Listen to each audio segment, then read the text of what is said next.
Осыдан 3 жыл бұрын басыма ақ орамал тағылып, алғаш рет ақ босаға аттадым.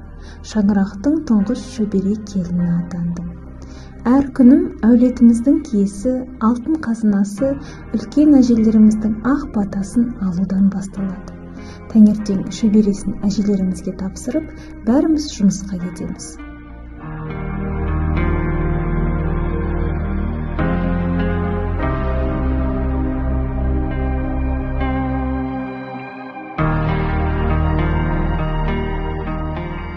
Ең жақсы жұмыс ол сенің хоббиің деп бекер айтпаған екен. Бар жоғы 2 жылда осындай мақтан тұтар шәкірттерім қалыптасып, республикалық деңгейде жүлделі орындар иеленіп жатқанына өте ризамын.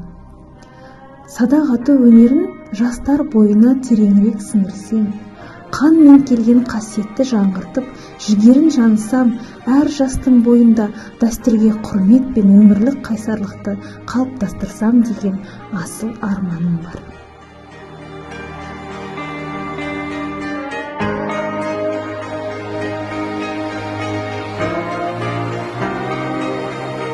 Жұмыстан кейін барлығы әдеттегідей.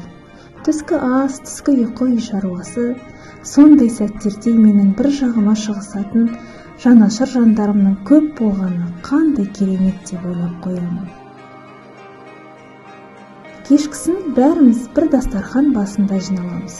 Осындай түсінігі мол, текті әулетке, берекелі мерекелі шаңыраққа келін болып түскенім үшін жаратқанға алғысым шексіз. Келіні жақсы үйдің керегесі алтын деген халқымыз. Керегеміз алтын, шаңырағымыз биік, босағамыз берік болай.